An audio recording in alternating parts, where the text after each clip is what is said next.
Good morning, students.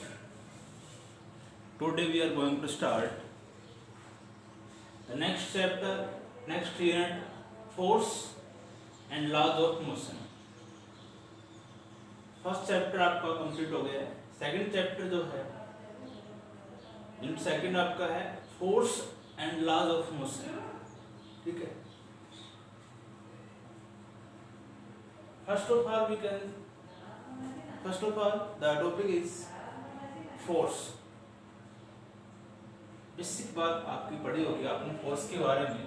Force is an external push और pull which changes or tries to changes the state of rest or state of the moving object.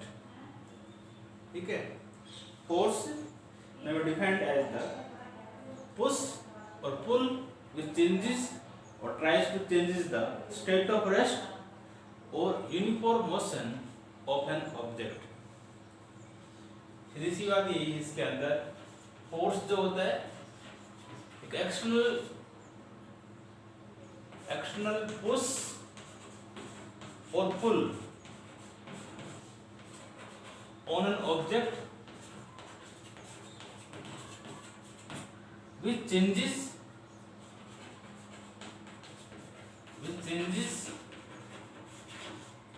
or tries to change the state of rest or state of moving object.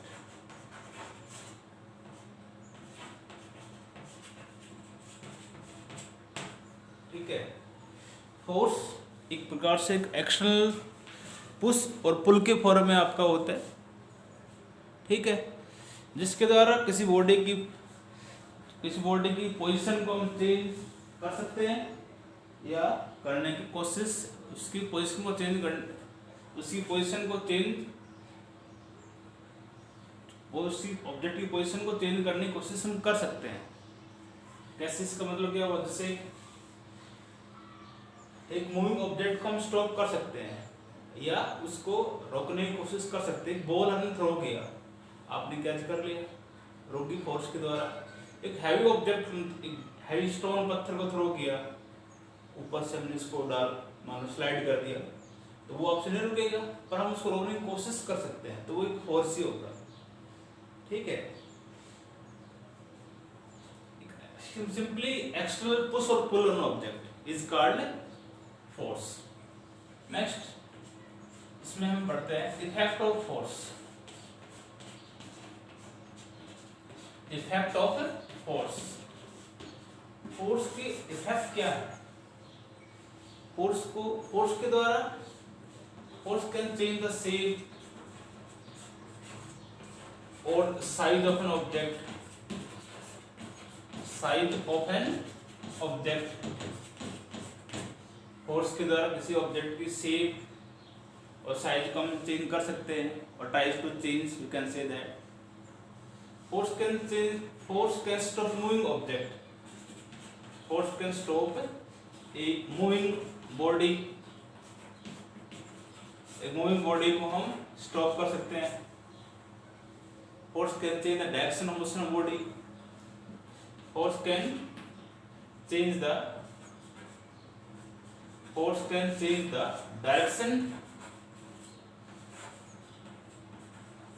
direction of a moving body.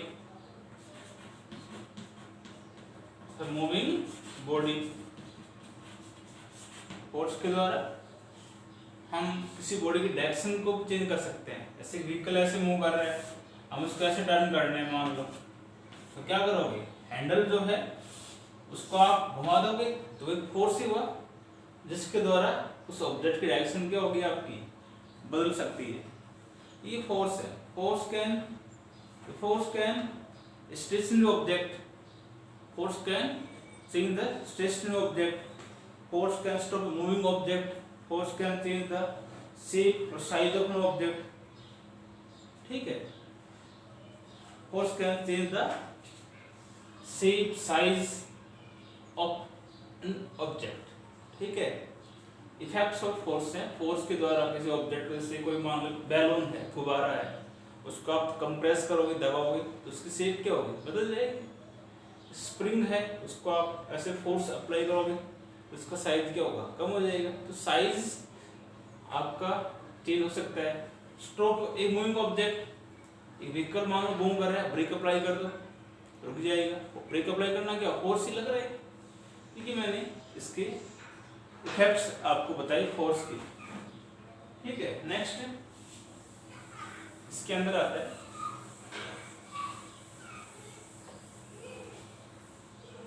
Next इसके अंदर आएगा balanced और unbalanced force. Balanced and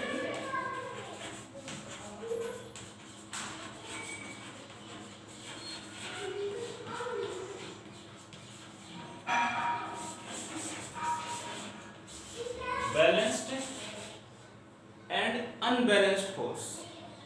First of all, study balanced force. Balanced force means if two or more forces acting on object having resultant is zero. If two or more forces act on object, कोई object है, means कोई object है, उसके ऊपर number of force act हो रहे हैं, उसका रिजल्टेंट फोर्स क्या हो, जीरो हो, तो वो फोर्स क्या कहलाएगा, रिजल्ट। उस फोर्स को हम क्या कहेंगे, बैलेंस्ड फोर्स। बैलेंस्ड फोर्स के द्वारा do not change the state of the moving object. कोई ऑब्जेक्ट यदि मूव कर रहा है, उसकी पोजीशन को हम चेंज नहीं कर सकते, उसकी अवस्था, उसकी पोजीशन जो वो चेंज नहीं हो सकती। बैलेंस फोर्स का ये हुआ, इफ टू और मोर forces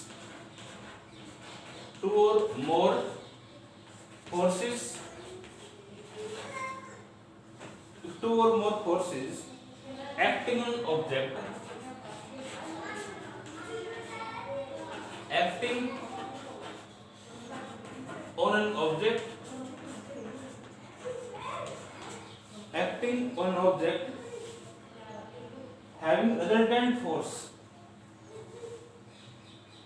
If two or more forces acting on an object, then the resultant force is zero. Then the resultant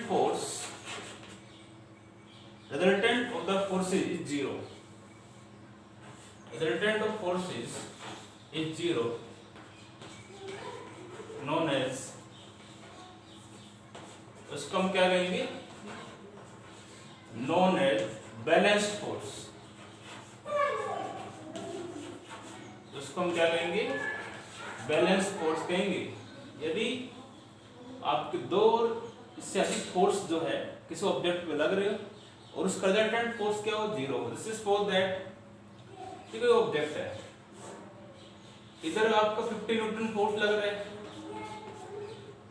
मैं मानो इधर आपके 3% आपके लग रहे हैं, इस रस्सी को इधर खींच रहे हैं, इधर भी 3% इधर लग रहे हैं, इधर भी फोर्स कितना लग रहा है आपका, मानो 50 न्यूटन फोर्स लग रहा है। तो फोर्स इनका रिजल्टेंट क्या होगा, जीरो होगा, क्योंकि जितना फोर्स इधर लग रहा है इतना ही फोर्स इधर लग रहा है, डायरेक्शन अपोजिट है, तो रिजल्टेंट फोर्स 50 माइनस 50 कितना हो जाएगा, जीरो। तो रिजल्टेंट फोर्स इस केस में आपका क्या होगा, जीरो होगा। ये फोर्स को हम क्या कहेंगे, बैलेंस फोर्स। तो इधर भी उतनी फोर्स लग रही है, उतनी फोर्स इधर लगेगी, बैलेंस्ड है वो। ठीक है, बैलेंस्ड फोर्स के द्वारा, balanced force do not change the balanced force do not change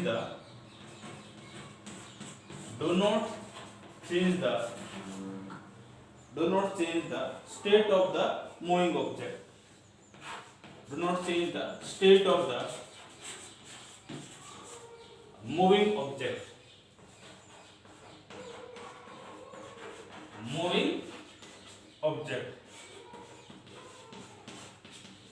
ठीक है,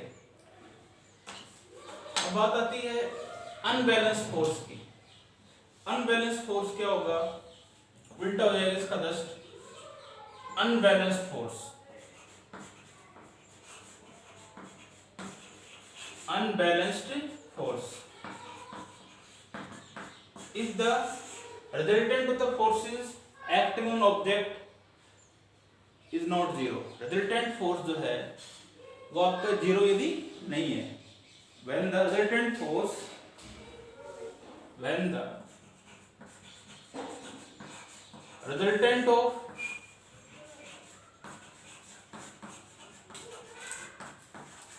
two or more forces, when the resultant of two or more forces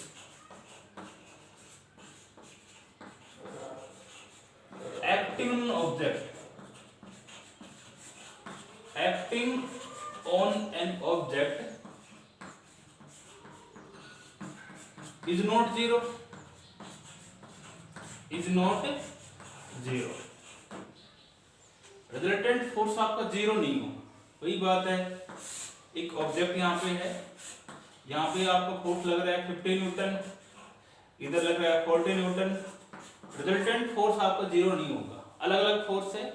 resultant इसका 10 न्यूटन होगा, क्यों, जो ज्यादा इधर इधर कम, नेट 50 - 40 10 न्यूटन फोर्स हुआ।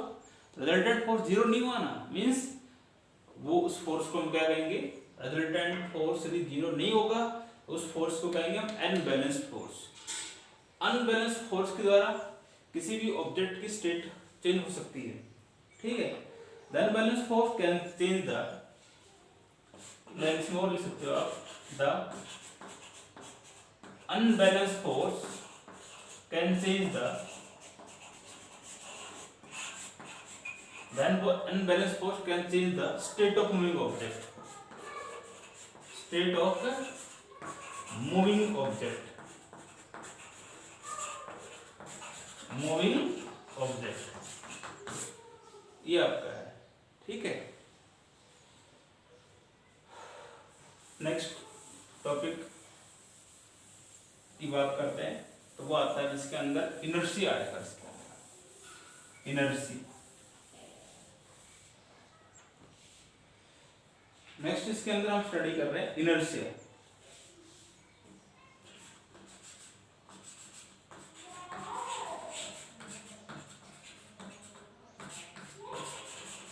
Inertia. Inertia means an object cannot change its state of rest or state of a moving object. Or we can say that inertia is the inability of a body to change by itself its state of rest or state of the moving object.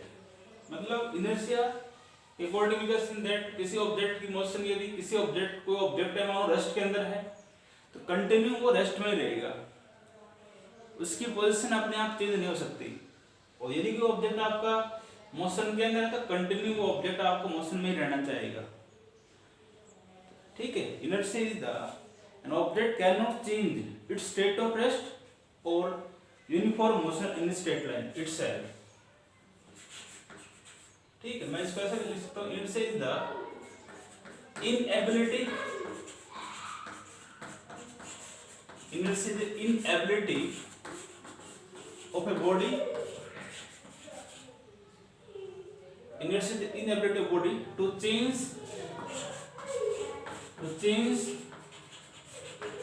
by itself its state of rest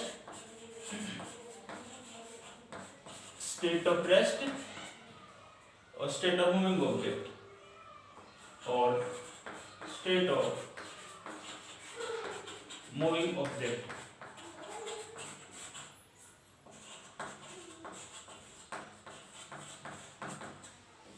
किसी object की जो अवस्था जो है, जैसे rest में है मान लो, तो उसकी पोजीशन रेस्ट में ही रहेगी कंटिन्यू, और मोशन में है तो कंटिन्यू मूव ही करेगा, ठीक है। मास जो होता है, mass of a body measures the inertia, mass of a body measures inertia। किसी बॉडी का मास जो है वो इनर्शिया को मेजर करेगा। मीन्स जितना ज्यादा आपका बॉडी का मास होगा उतना ही ज्यादा उसका इनर्शिया होगा। एक रबर की बॉल है, एक क्रिकेट की बॉल है, किसका इनर्शिया ज्यादा होगा? रबर की बॉल हल्की होती है और क्रिकेट बॉल हैवी होती है, तो ज्यादा किसका इनर्शिया होगा? ये हैवी कौन सी बॉडी है? क्रिकेट बॉल, तो इनर्शिया ज्यादा किसका होगा? क्रिकेट बॉल का होगा। ट्रेन है, एक बस है, किसका इनर्शिया ज्यादा होगा? ट्रेन का मास ज्यादा होता है, इसलिए इसको इनर्शिया क्या होगा? ज्यादा होगा। Inertia of 3 types. Types of inertia. Types of inertia, it is of 3 types.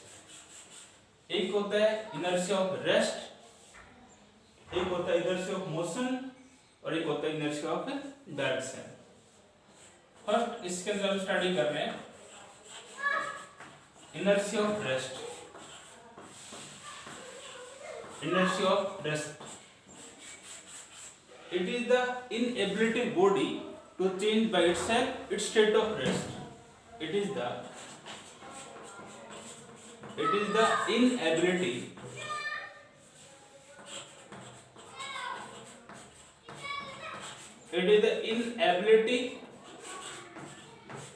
of the body. It is inability of body to change by itself,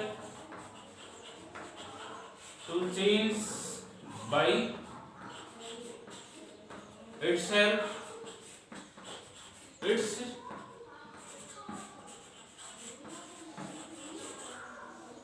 state of rest,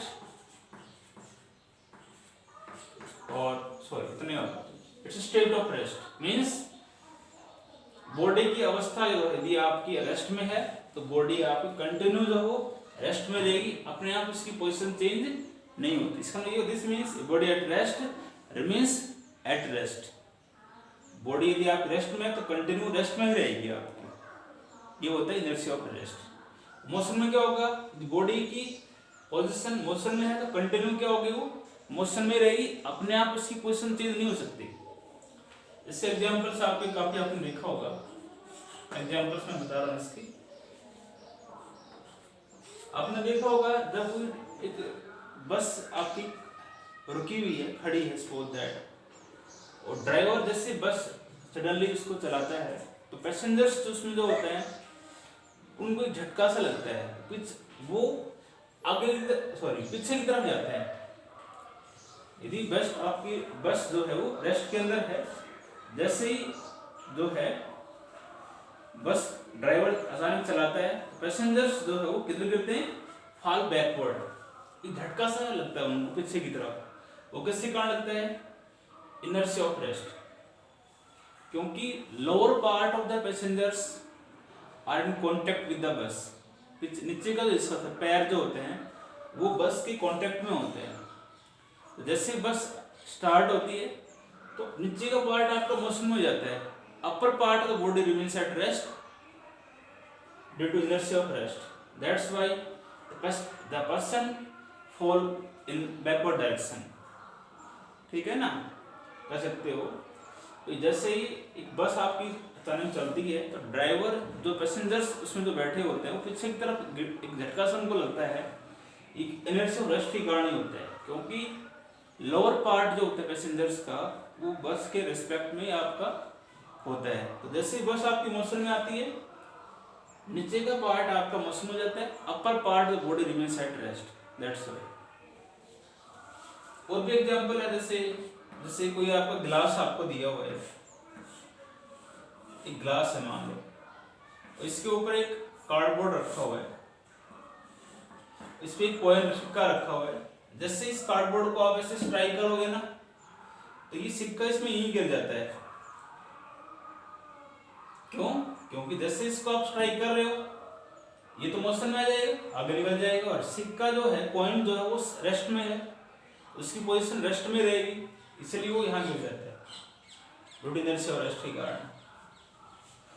और भी है, यदि कोई आपकी कंबल है, मान लो कोई दरी है, उसको हम एक स्टिक से, लकड़ी से उसको बीट करते हैं हम, डस्ट पार्टिकल्स उसके अलग हो जाते हैं। इसका कारण में क्या है? इनर्शिया और रेस्ट। जैसे उसको हम स्ट्राइक करते हैं ऐसे, तो कंबल है वो, दरी है वो, तो आपकी मोशन में आ जाएगी। डस्ट जो है वो रेस्ट के अंदर है, तो वो रेस्ट में है तो कंटिन्यू रेस्ट में रहेगी वो, इसलिए वो नीचे वहीं गिर जाती है। तो ये इसकी एप्लीकेशन से एग्जांपल्स आपके लाइफ के अंदर आपने देखे होंगे। ऐसे ही सेकंड इसमें आता है इनर्शिया ऑफ मोशन।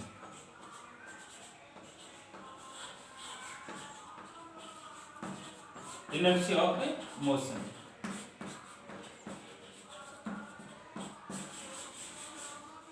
इसके अंदर वही बात है, it is the inability, it is the inability of a body, inability of body to change by itself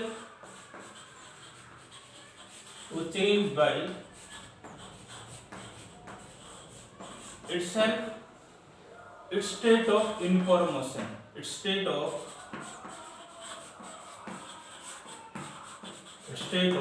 uniform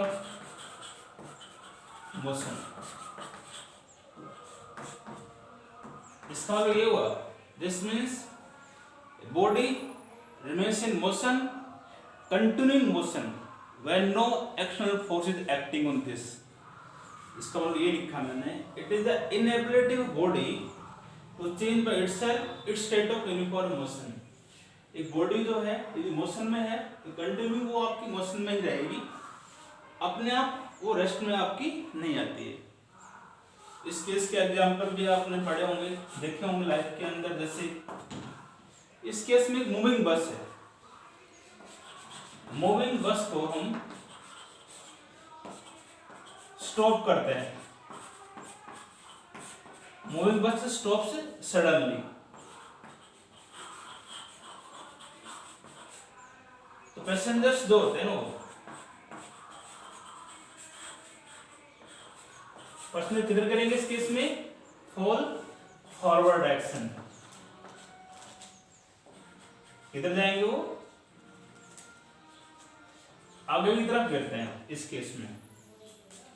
जैसे ड्राइवर जो है बस को सडनली स्टॉप करता है, ब्रेक अप्लाई करता है, तो passengers falling backward direction, sorry forward direction due to inertia of motion. क्यों?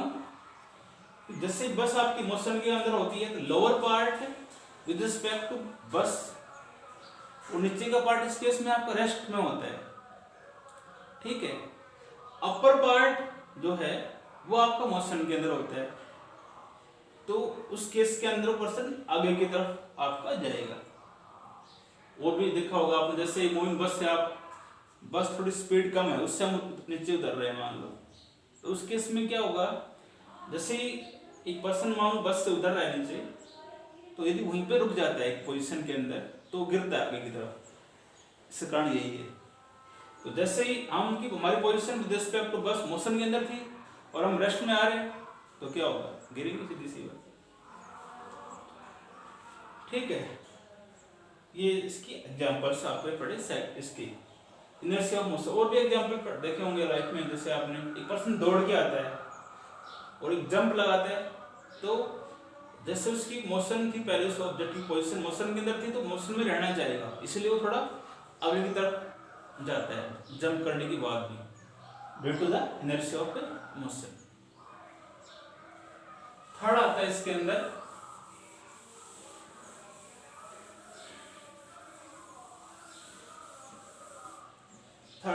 आपने पढ़ा होगा इनर्शिया ऑफ डायरेक्शन। लास्ट है इसके अंदर इनर्शिया ऑफ डायरेक्शन।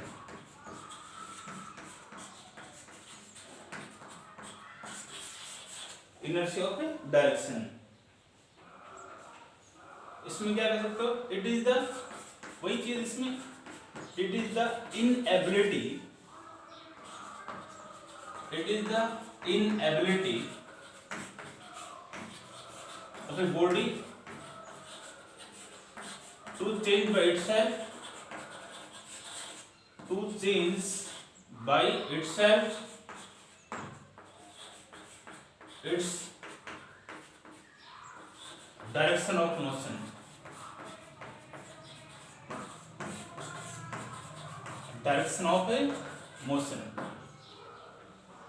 बॉडी की डायरेक्शन जो है अपने आप हम चेंज नहीं कर सकते, या अपने आप उसकी डायरेक्शन अपने आप चेंज नहीं होती। जैसे बॉडी की डायरेक्शन, बॉडी मूव कर रही है उसी के अलावा मूव करेगी विदाउट अप्लाइंग एनी फोर्स। ठीक है, एग्जांपल्स इसके आपने देखे होंगे। When A car rounds A curve, तो कार ऐसे मानो मूव कर रही है, एक कर्व में आप ऐसे सडनली टर्न करती है कार कोई, तो उस केस के अंदर पर्सन जो होता है उस कार के अंदर में थ्रोन आउटवर्ड, पर्सन बाहर की तरफ ऐसा लगता है गिरेगा ऐसा। This is due to inertia of motion. मैंने क्या बताया कि कार जो है एक कर्व के अंदर टर्न करती है, तो अंदर पैसेंजर्स जो होते हैं ऐसे बाहर की तरफ जाते हैं due to the inertia of direction. ठीक है, इसी प्रकार आपने देखा होगा बारिश जो होती है, rain drops falling vertical downward, और उनकी पोजीशन डायरेक्शन उनकी हम चेंज कर नहीं सकते due to the inertia of direction. तो उनसे बचने के लिए हम क्या करते हैं, अम्ब्रेला जो है उसका अम्ब्रेला का हम यूज करते हैं। ठीक है, ये इसके एग्जाम्पल आपके देखें। ठीक है, ये इसके एग्जाम्पल्स आपने मेनली एग्जाम्पल्स है, और काफी है वैसे आप मेनली आप ध्यान रखो। It is the inability body to change by itself its direction of motion. Body की डायरेक्शन जो है, जैसे बॉडी आपकी मूव कर रही है वो डायरेक्शन अपने आप चेंज नहीं हो सकती विदाउट अप्लाइंग एनी फोर्स। ठीक है, एग्जाम्पल्स जैसे मैंने बताया, कार जो है एक कर्व में यदि टर्न करती है तो पैसेंजर्स जो होते हैं वो अंदर बैठे होते हैं, बाहर की तरफ उनको जाते हैं ऐसा लगता है due to inertia of direction, क्योंकि वो डायरेक्शन को मेंटेन करना चाहते हैं। स्ट्रेट लाइन मूव कर रहा था, स्ट्रेट लाइन में रहना चाहेगा वो, और ऐसे टर्न कर रहे हैं तो अपनी डायरेक्शन को मेंटेन करने के लिए वो ऐसा कर रहा है। ठीक है, आप इनको हिंदी पढ़ो, बाकी जो है इसको हम कल आगे इसको और इसके नेक्स्ट वीडियो में हम कल पढ़ेंगे आगे। थैंक्स।